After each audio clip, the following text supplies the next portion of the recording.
Kaliyikkavila quarry ഉടമയെ കഴുത്തറുത്ത് കൊന്ന കേസിൽ കുറ്റസമ്മതം നടത്തി പ്രതി അമ്പിളി. ദീപുവിനെ കഴുത്തറുത്ത് കൊലപ്പെടുത്തിയത് താനാണെന്ന് അമ്പിളി ചോദ്യം ചെയ്യലിൽ സമ്മതിച്ചു.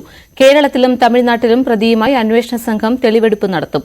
അതിനിടെ അമ്പിളി തമിഴ്നാട്ടിലെ പടന്താലുമൂട്ടിലെ മെഡിക്കൽ സ്റ്റോറിൽ നിന്നും പുറത്തുവരുന്ന ദൃശ്യം ന്യൂസ് 18 ലഭിച്ചു.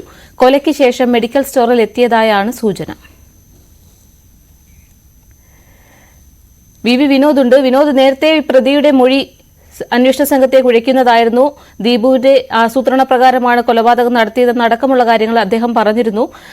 എന്നാൽ ഇപ്പോൾ കുറ്റസമ്മതം നടത്തിയിരിക്കുകയാണോ? എന്തൊക്കെയാണ് കാര്യങ്ങൾ?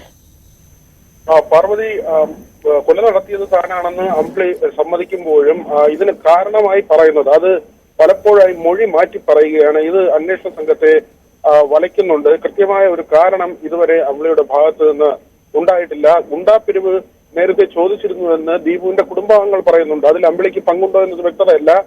10 ലക്ഷം രൂപയും പിന്നീട് 50 ലക്ഷം രൂപയും ചോദിച്ചു എന്ന കാര്യം പറയുന്നു. ദീപുവിന് ചില സാമ്പത്തിക ബുദ്ധിമുട്ടുകൾ ഉണ്ടായിരുന്നു. ഇൻഷുറൻസ് ലഭിക്കുന്നതിന് വേണ്ടി സ്വയം ആസൂത്രണം ചെയ്തു. കുടുംബത്തിന് ആ പണം ലഭിക്കുന്നതിന് വേണ്ടി ഇങ്ങനെ ഒരു കൊലപാതകം നടത്തി എന്ന തരത്തിലുള്ള ചില വിവരങ്ങൾ പുറത്തു വന്നിരുന്നു. അതൊന്നും തന്നെ പോലീസ് സ്ഥിരീകരിക്കുന്നില്ല. ഇതിന്റെ യഥാർത്ഥ കാരണം എന്താണ്? കൊലപാതകത്തിനുള്ള കാരണം 10 ലക്ഷം രൂപയുമായി ഈ കോറിയിലേക്കുള്ള വാഹനം വാങ്ങുന്നതിനുള്ള യാത്രയിൽ എന്തിന് അമ്പിളിയെ കൂടെ കൂട്ടി എന്നതിന് ആ ഒരു ചോദ്യത്തിന് ഉത്തരമില്ല. മാത്രവുമല്ല, അമ്പിളി 2018 വരെ നിരവധി ക്രിമിനൽ കേസുകൾ, കൊലപാതക കേസിൽ ഉൾപ്പെടെ പ്രതിയായ ആളാണ്. ഈ കോറിയിലേക്ക് വരാറുണ്ടായിരുന്നു. മൂക്കുന്നിമലയിൽ പ്രവർത്തിക്കുന്ന കോറി ഉടമകൾക്കിടയിലെ തർക്കങ്ങൾ, അവിടുത്തെ തൊഴിലാളികളുടെ തർക്കങ്ങൾ, ഇതെല്ലാം പരിഹരിക്കുന്നത് അമ്പിളിയായിരുന്നു. പക്ഷേ എന്തിന് അങ്ങനെ ഒരാളെ ഈ യാത്രയിൽ കൂടെ കൂട്ടി എന്ന പരിചയക്കാരായിരുന്നു എന്ന കാര്യം ദീപുവിന്റെ മാനേജർ ഉൾപ്പെടെയുള്ള ആളുകൾ വ്യക്തമാക്കിയിട്ടുണ്ട്. ഇപ്പോൾ നമുക്ക് ലഭിച്ചിരിക്കുന്ന ചിത്രം കൊലപാതകത്തിന് ശേഷമെന്നാണ് കരുതുന്നത്. കൊലപാതകത്തിന് മുൻപാണോ എന്നത് വ്യക്തമല്ല. ഏതായിരുന്നാലും പടന്താലുംമൂട്ടിലെ, തമിഴ്നാട്ടിൽ തന്നെയുള്ള പടന്താലുംമൂട്ടിലെ മെഡിക്കൽ സ്റ്റോറിൽ അമ്പിളി എത്തിയിരുന്നു. അമ്പിളിക്ക് ഈ പ്രമേഹം ഉൾപ്പെടെ നിരവധി രോഗങ്ങളുണ്ട്. ആരോഗ്യ പ്രശ്നമുള്ള ഒരാളാണ്. അമ്പിളി അവിടെ മെഡിക്കൽ സ്റ്റോറിലേക്ക് എത്തിയിരുന്നു. അത് അമ്പിളിക്ക് മരുന്ന് വാങ്ങുന്നതിന് വേണ്ടിയാണോ എന്ന കാര്യം പോലീസ് ഇപ്പോൾ പരിശോധിക്കുന്നുണ്ട്. ആ കാര്യം വിശദമായി തന്നെ ചോദ്യം ചെയ്യുന്നുണ്ട്. ഈ ആക്സ ബ്ലൈഡ് പോലുള്ള അങ്ങനെ മുറിക്കുന്ന ഒരു ആയുധം കൊണ്ട് കഴുത്ത് മുറിച്ചു എന്ന ഒരു കണ്ടെത്തലാണ് ഇപ്പോൾ ഉള്ളത്.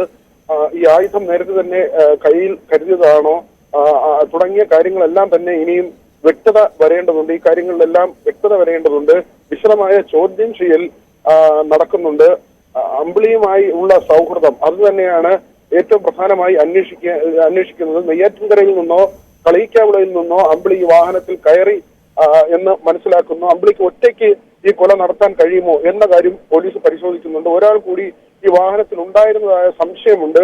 അത് മലയാളിയാണെന്ന ചില വിവരങ്ങളാണ്. പക്ഷേ ഇതൊന്നും തന്നെ സ്ഥിരീകരിക്കാറായിട്ടില്ല. പോലീസ് ഇപ്പോഴും പലയിടങ്ങളിലായി കൊണ്ടുപോയി തെളിവെടുപ്പ് നടത്തുന്നുണ്ട്. അമ്പിളിയുടെ ഭാര്യയും ഇപ്പോൾ പോലീസും ഒരുപക്ഷെ ഇന്ന് റിമാൻഡ് ചെയ്തേക്കും. പ്രതിയെ ഇന്ന് റിമാൻഡ് ചെയ്തേക്കും. പറഞ്ഞു.